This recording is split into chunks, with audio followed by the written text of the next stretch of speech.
Hello, everyone. Welcome back to another episode of the Audacity Academy. I am your host, Sarah Falciani, here with a webcam and a mic. Can we all be excited about the sound quality here? Because this is way better than the past episodes I've done. I'm very excited. Yes, raise the roof for improvement of the podcast. I am here today with another guest, of course, Gemma Sandwell. And she is an energy and alignment coach for intuitive entrepreneurs. And she's also a TEDx speaker. Wow, what a powerhouse human being to have on the podcast today, sharing with us her story of overcoming people pleasing and burnout and all the lessons that she's learned about boundaries and how they've benefited her. So Gemma, go ahead and tell us a little bit more about yourself. Thanks so much, Sarah, and thank you for having me. And talking of boundaries, my cat has none. So if anyone hears a meow, so as Sarah said, I'm Gemma Sandwell. I'm an energy alignment coach, and really what has led me on my journey to where I am now is I had a 15-year corporate career in financial services. I had what was perceived to be the dream job. I had the dream career in HR. I had the dream house in the countryside. I had the dream marriage. But inside, I was a huge people pleaser. I had lack of boundaries. And unfortunately, that led me into a space of complete burnout where I was flawed, literally flawed by the universe with really extreme anxiety. In 2018, I had a complete breakdown. I was working in London a lot with my corporate job. And it basically just broke me. And through this breaking, it was kind of it. And I know lots of people say this, this breaking is this moment of cracking open and having a sort of spiritual awakening as part of that. And as part of that process, I realized not only was I trying to live my life like an introvert, so trying to live my life like an extrovert as an introvert, but I also discovered I was a highly sensitive person, and that I needed to have boundaries above and beyond more than just an introvert, because introversion it made some sense to me, but it didn't make sense completely where energy was concerned, because there were some elements where, some things that I could do and feel really energized, and other things I would do, like working in London, where I feel really drained, and that kind of pushed me into burnout. So I started to discover this whole world of energy, and my background was in science. So I've studied psychology and positive psychology and became a mindfulness teacher and taught all of that in corporate. Then had this massive awakening, which led me to energy work. And throughout that time, and realizing I was HSP, I did a TEDx. I put this application in, even though everyone said, "Oh, you're completely crazy." Because although I've got this really sensitive side, I've got this really really sort of fiery, determined side that's always learning and growing and pushing myself into situations. And I thought, what's the worst that can happen if I put this application in for TEDx? And then completely out of the blue, making it through to the final 30. And realizing that I'd got the slot and that I had to speak on stage, and and that was incredible, in particular around my boundaries, and it's taught me so much. And I'm still that was the start of 2019, and I'm still very much today it's sort of right, what did I do in TEDx? What did I do to enable myself to get onto that stage? Still forms very much of a lot of the stuff I do today, both personally and with clients as well.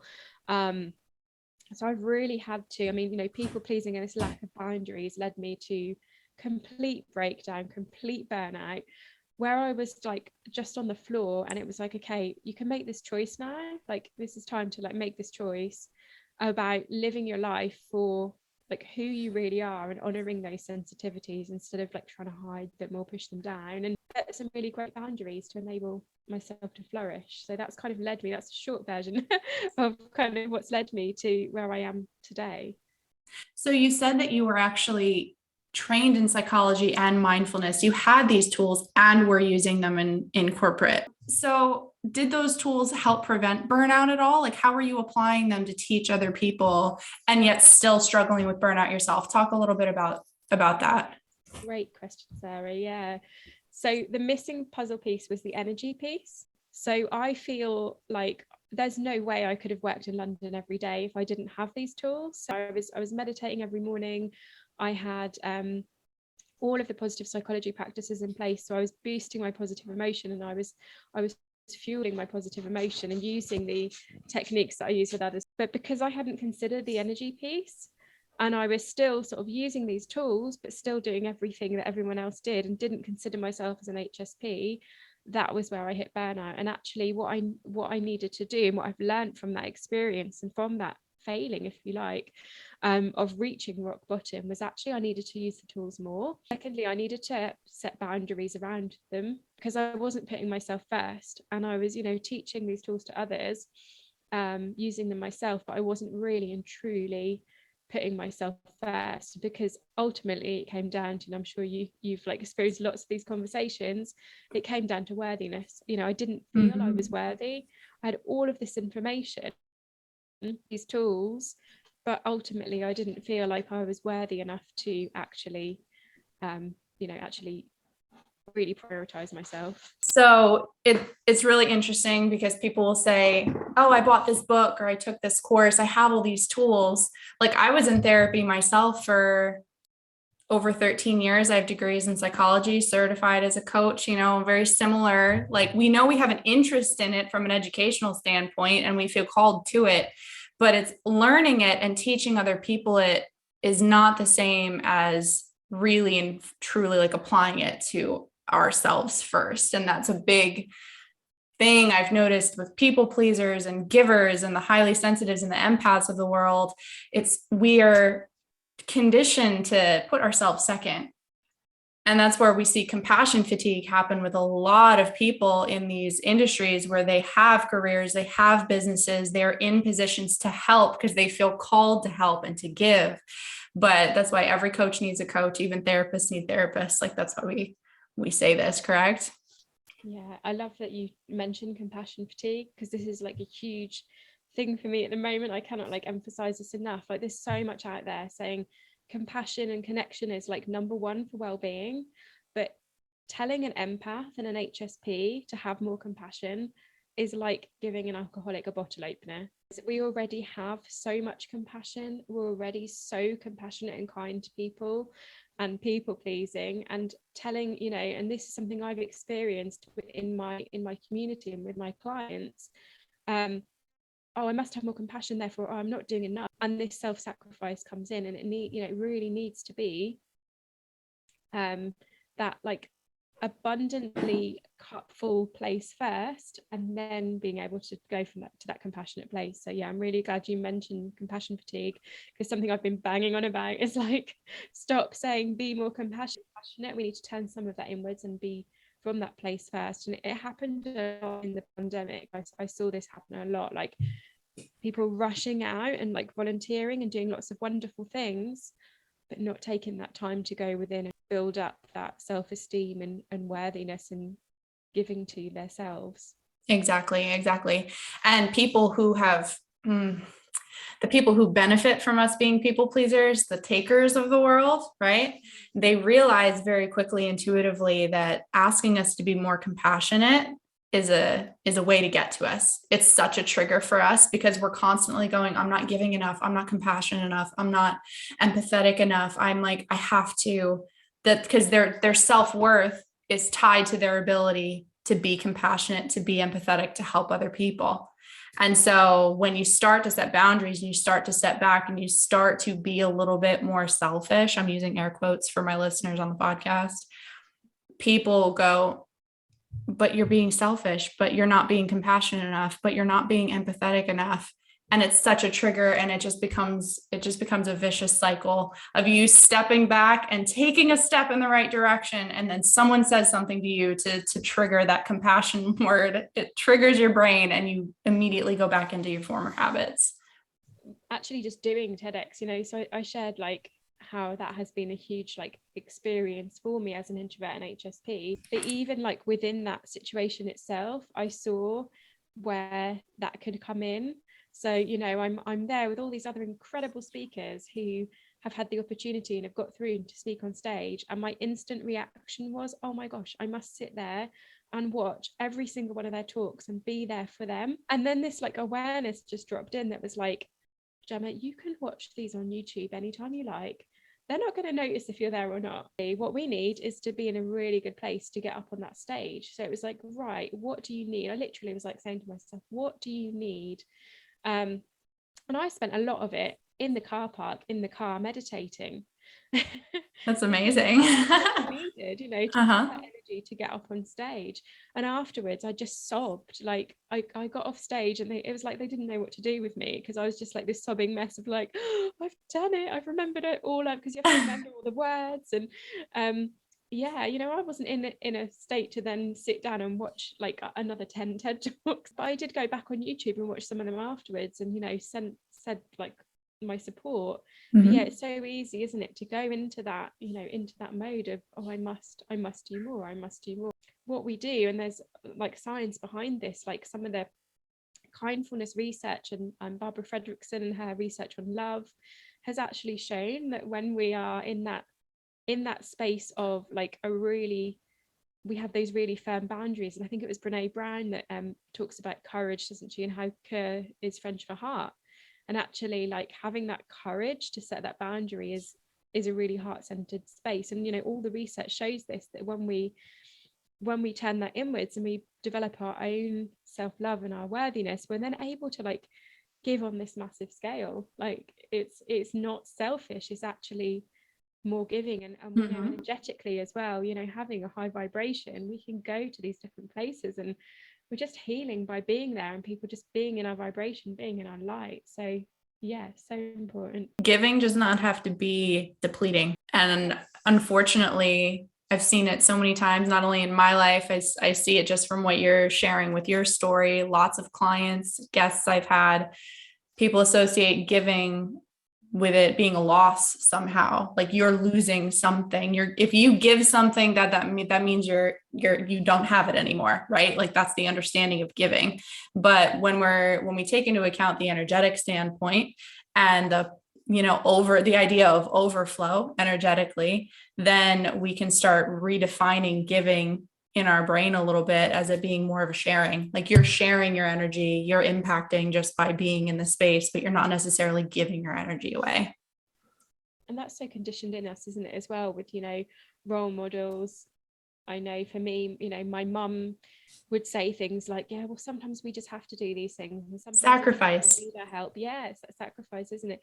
A huge this is like as random how things drop in, but a huge aha moment for me was when I went to Glastonbury and I learned about the goddess, and actually how like the worship of the goddess was all about nourishment and fullness and abundance and seasons, and how that has all been taken away with the patriarchy of like, we must sacrifice. And I visited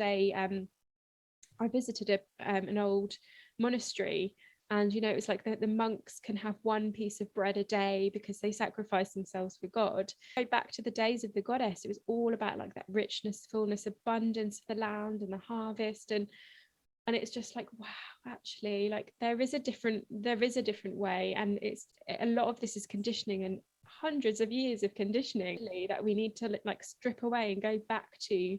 The world is, we are moving towards that space, aren't we? But it's like it was such an aha moment for me, was to go learn about the goddess and learn about how we used to come from this place of real abundance within, rather than this sacrifice that we're led to believe is how we should be. And it's not who we innately are at our core, is it? What I see tend to happen is this pendulum swing, and it was only really this weekend that it was like really brought into my awareness, where we do this thing where we either like run away and hide from things. So I think when we become aware of our boundaries and we become aware of our energy, and we become aware that we're all beautifully sensitive and psychic, we can sometimes like run away or hide from the things that we feel are like going to drain us or take us. So rather than a boundary, it's like a complete rejection. So that's kind of one end of the scale. We run away, And then the other end of the scale is like this pushy energy of like, it's okay, I'll just push through, and you know, I've always done it this way, and I know I'll burn out, but I'll be okay. And this weekend I had an example where I was on retreat, and I normally do like solo retreats where I take myself away and go somewhere for a weekend in silence, but I'd actually gone to a retreat with other women, and it was a swap retreat, and I was delivering a workshop. It's a really lovely experience, and I felt myself sort of go, oh, hang on a moment, but we're really sensitive, and I don't know how I feel about like sharing this space with so many people after it, you know, Mm-hmm. so long. And I saw those two reactions in me, and I see them in clients all the time, that I must run away from this experience, or I would have gone into push through, pretend everything's okay on the surface, deliver my workshop, be there for everybody else, and then leave this retreat and totally crash. Where I found that middle ground was, okay, I'm feeling a little bit of anxiety come in. I'm feeling a little bit like my energy could be drained if I'm not really careful. So what is it that I need? Like self-love. What do I need right now? Exactly. Right now, body. Do you need a sleep? Do you need some food? Do you need a walk? You know, and I was able to sort of self-regulate myself into that middle space. And I think a lot of us, I think we push or pull, and actually there is that middle ground where we can bring in that self-love, that compassion, and almost balance that polarity of, oh my God, I have to hide and reject this thing, then we're missing that connection.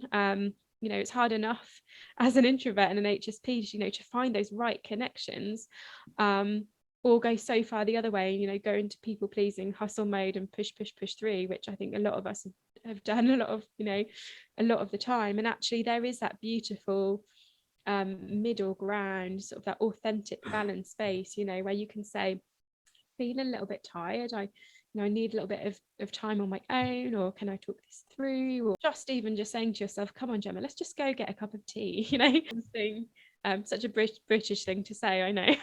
Let's go get a cup of tea. I have my coffee.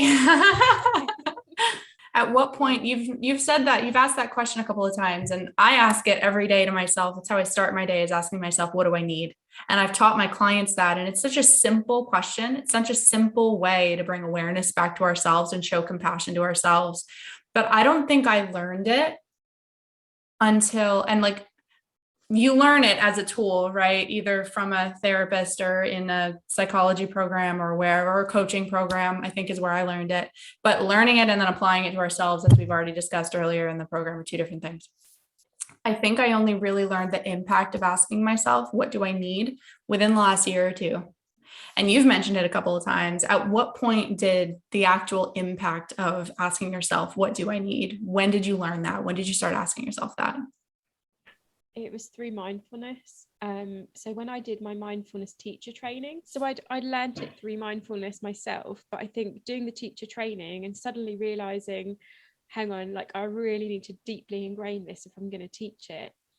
And I can remember the exact moment where I got on the train to go to London, and I could feel that anxiety and fear coming in. It was like, okay, we're going to London. Remember how busy and stressed we get in London. So all these thoughts coming in. And then it was like, what do I need? I almost like had this this image almost of like this anxiety was like a little bag that I had with me. And it was like, do you know what? It's going to be there. So let's ask what it needs. So I was sort of like, hello, anxiety. What do you need? And it was like, I really need just like to have a slower day. So how about we don't do any work on the train? Because what I used to do is get my laptop out, you know, start working on the train, optimize my day. It's like, let's just take it a little bit slower today. Let's read a book on the train. Let's get a nice warm drink, and let's look out the window. And then it was like, I'm saying it, obviously it's me, a part of me. Just, you know, not this, I'm not this random like thing that's appeared. And then it was like, okay, well, maybe like, and then I made a deal with it. And it was like, maybe we could leave London a little bit earlier, see if we could get the earlier train home. So we had some sort of negotiations. And that was incredibly transformative, because rather than pushing that anxiety away or saying, oh, why are you still here? We've had enough therapy. It was like, okay. The number of times I've asked myself that, we've had enough therapy. Why are you still here?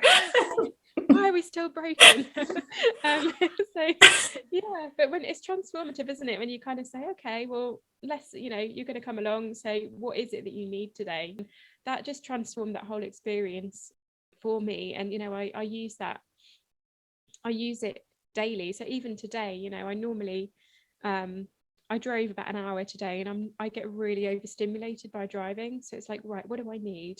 And I needed to sing, so I put some music on in the car, and then I listened to a nice podcast that's like really calming, and then I had a cup of tea when I got there, and I had a little walk in nature as well. So yeah, it's just simple things, but they can be so transformative, can't they?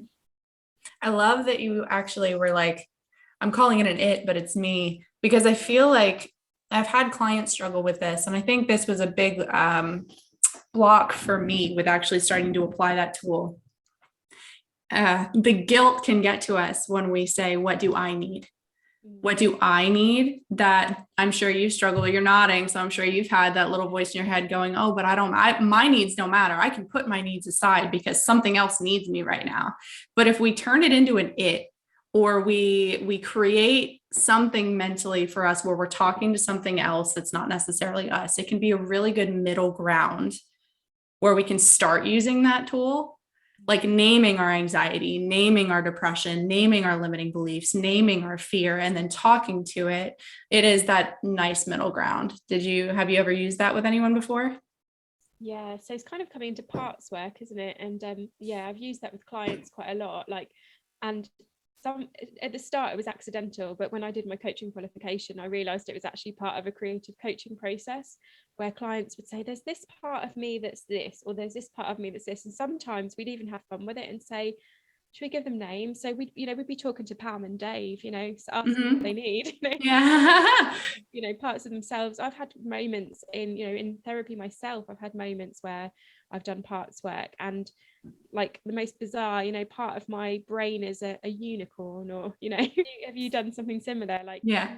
you can almost personify like these parts of yourself, can't you? And it's the Gremlin exercise is what we learned in my coach training program. So it's whatever that, that voice in your head that's saying you're not good enough, or like your mean girl voice kind of. We went through a whole exercise where we would name it, give it a personality, give it a face, give it an everything.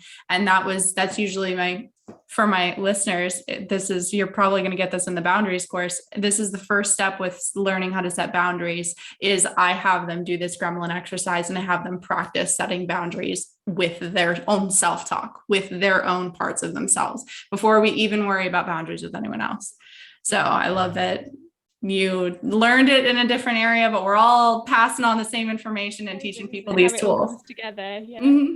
Yeah, it's the whole movement. We're changing the world. All of us are changing the world in our own teeny tiny little versions of it. Gremlins and Pams and Daves and and our bags of anxiety. And with a bag of anxiety, absolutely.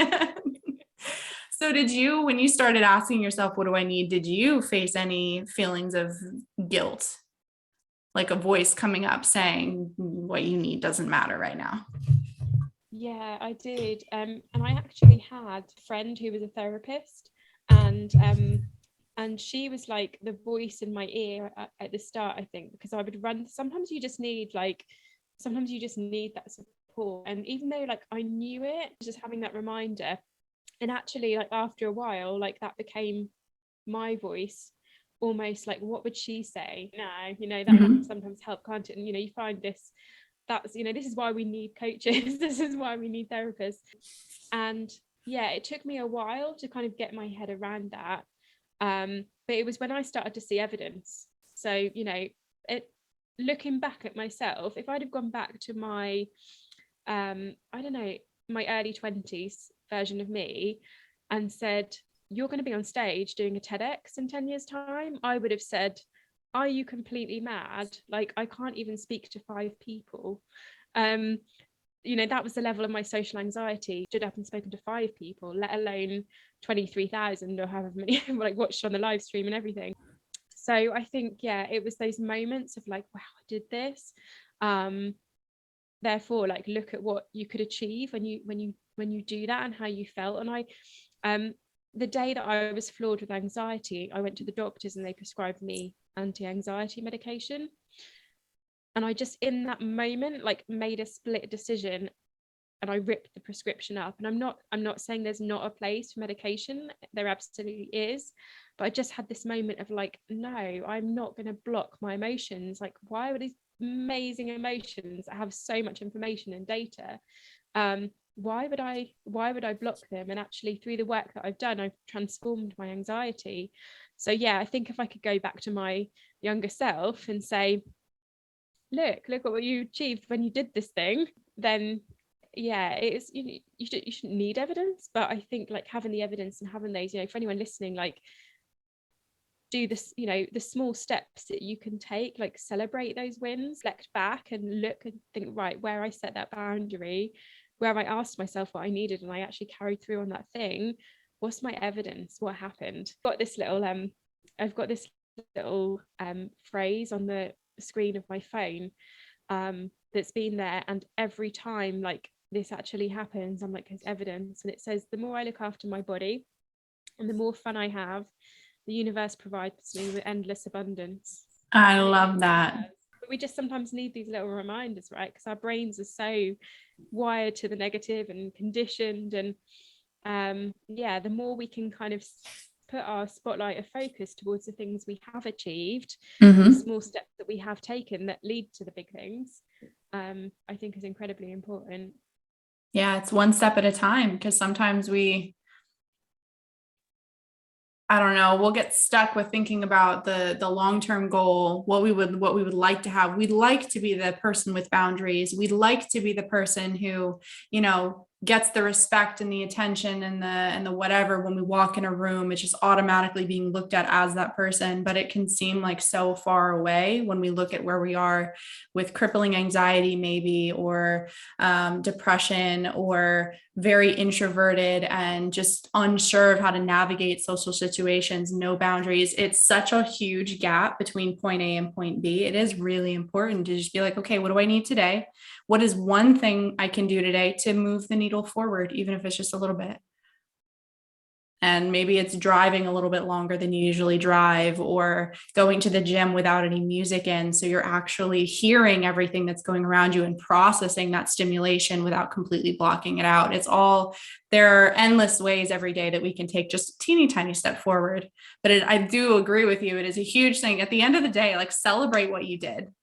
Even if you didn't drive 8 hours, if you drove 15 minutes longer than you usually did, that's something that deserves to be celebrated and honored. And like, you're a badass for that. You really are, because you did something that you were afraid of. One of the questions I use with my clients is, what could you do that's like 1% more than you are now? I think when people hear that, they think, oh, 1%, but it makes so much difference. Like you say, like that little small incremental step. Like maybe when I was, actually I probably did, when I was 23, I made that little 1%, led me to when I was in my early 30s. I don't know my exact age when I did my TEDx, but I doing a TEDx, but it was probably that small like butterfly wing flap, but in my early 20s, and having that little nudge in the right direction that led to that point. And the smaller things really do lead to the bigger thing, especially where habits are concerned. Those small incremental steps, or that small extra 1 minute that you might meditate, makes a huge difference. Yep. Don't get discouraged, my listeners. Don't get discouraged if all you can handle today is 0.5% more or 1% more than what you did yesterday. And also, don't feel bad if you can't even hit the same spot that you were yesterday, because progress is not linear. It's up and it's down, and it's up and it's down. And sometimes you'll be exhausted and burned out, and you tried to set a boundary and it's not working out so well. And then, next week, though, you might do something that you totally never imagined that you were capable of doing. It's always just holding a lot of open space, a lot of compassion, a lot of forgiveness for yourself and your journey. And realizing that you matter. It's not always just giving to other people and taking care of other people. Your life is yours to take care of. Really, like, being selfish is not selfish. Just look at Gemma. Look at all the things that she's accomplished. Like to go from being early 20s and not even being able to speak in front of 5 people to doing a TEDx talk. That's so incredible. Did you always I really want to know. Did you always want to do a TED talk? Like what point did you go, I'm going to do that. I feel called to do that. So what it was for me was not really knowing what I wanted to do with my life, which I think we all can resonate with. And when I was in my corporate job and I was studying at the same time, and I saw these two really like bubbly, enthusiastic people come into the room one day, who were teaching us these systems. And I started to chat to them and they were like, yeah, like we run workshops all the time. This is our job. And I looked at them and I was like, that is my dream job. I want to teach. I really want to teach others. Like, that's what I want to do. I wish I had even 1% of their confidence, because right now I'm an anxious mess and I can't even like have a conversation with them, let alone train a whole room full of people. And that was what I said. I said, that's what I want to be. I want to teach.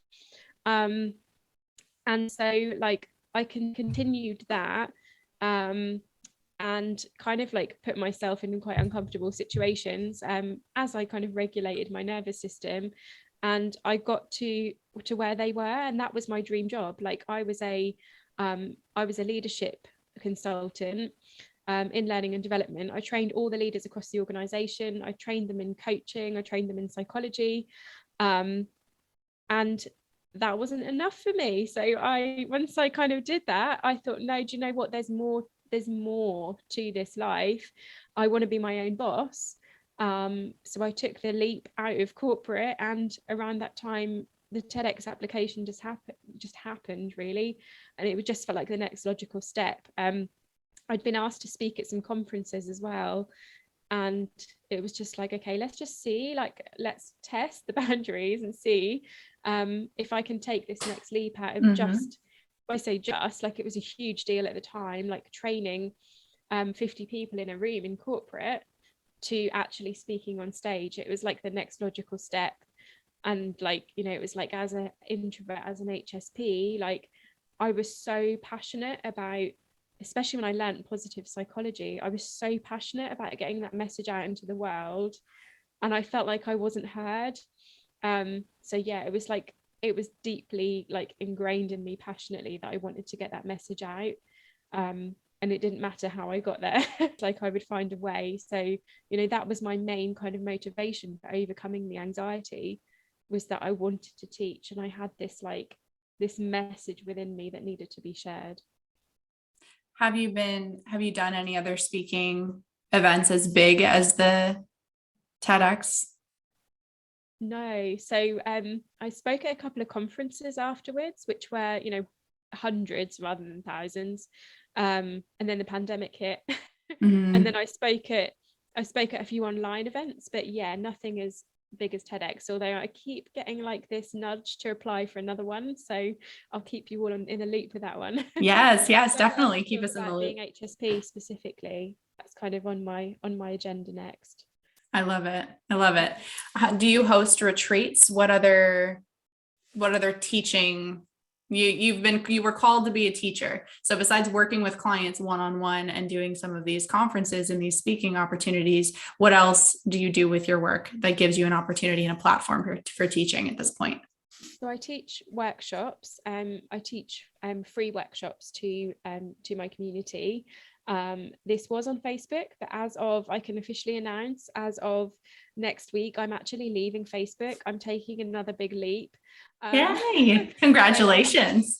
Thank you. So I'll be teaching on Instagram. I'll be teaching on Zoom. I teach on Zoom in my programs, my quantum alignment program that's running soon. I'm teaching there. And what was the other thing? I just thought of my podcast. Obviously, that's sort of a teaching experience. And retreats. That was it. You mentioned retreats. Yeah. So in 2020, I kind of I realized that as an HSP entrepreneur, I needed something much more gentle and nourishing. And what I was seeing at the time was like, come to this challenge, come to this thing, do this strategy, challenge and strategy never ever resonated with me ever. And when I found out that these are words that were used in war times and they were only created in the war, like they're never words in our vocab before, I thought I need to do something different, because there was nothing there for me as an HSP to get support with my business. So I started to set up online retreats in a space where people could come and connect, but feel really nourished and retreat from the busyness, and just connect with like-minded people. So yeah, so I run online retreats a few times a year as well, as a space for people to come and connect, be them in that safe space in their own homes. And there may be some in-person ones happening, but they're not quite organized yet, but that's also a possibility to do those too at some point. What boundaries serve you in being able to hold space for people in that kind of environment? So this is something I had a conversation with a friend yesterday. It's even things like getting my grocery shopping delivered rather than go to the shop. It could be things like that. I'm very, very strict with my time. I only do calls on certain days. I only work with certain clients. Clients have an application process to work with me. And I'm like really, really careful of my energy as well. So, I won't, if I've got a day where I've got like a retreat, or I'm delivering something and I'm giving energy, then I will be really careful around that with my boundaries, just like boundaries around it, like time and energy, and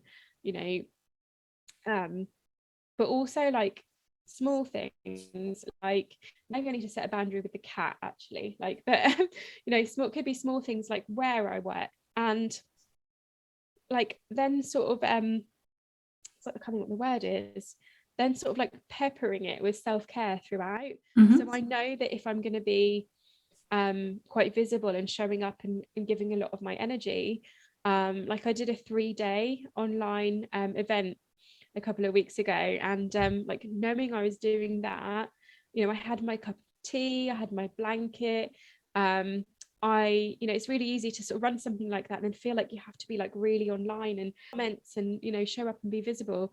But it was like, no, do you know what I need right now is a walk, and I live near the sea, so walking down to the sea, and then coming back later and then catching up and being there for the community. It's just making those little, for some it's bigger boundaries, but little boundaries, like, okay, this is the day I do calls, this is the day I do I'm gonna make sure I get that walk in, that's really important, get that movement in, get my dance is like part of my routine, get my nutrition right, my morning smoothie in.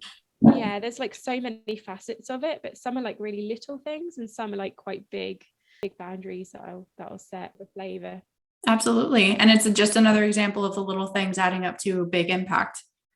It's the little things in your routine. It's the little things you do for yourself that really add up to creating a supportive, uplifting environment, energetically fulfilling, whether it's your career or your romantic relationships or your platonic relationships or your work or your fitness or your whatever. It's the little things that you do that really matter, and working to redefine the idea of success and working to redefine the idea of giving.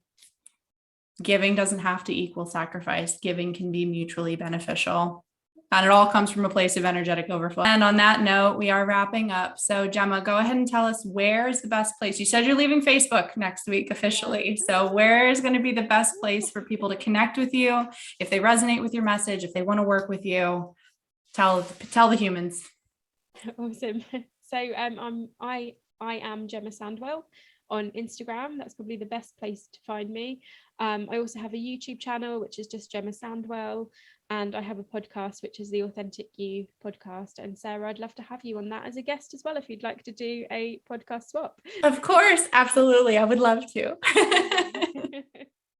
Would love to. And guys, I will go ahead and drop all of those links below in the description. As always, links to connect with her. If her message resonated, if you want to work with her, if you're an entrepreneur, if you want to attend these online retreats, be on her podcast. She's an amazing person doing a lot of really, really important work in this world.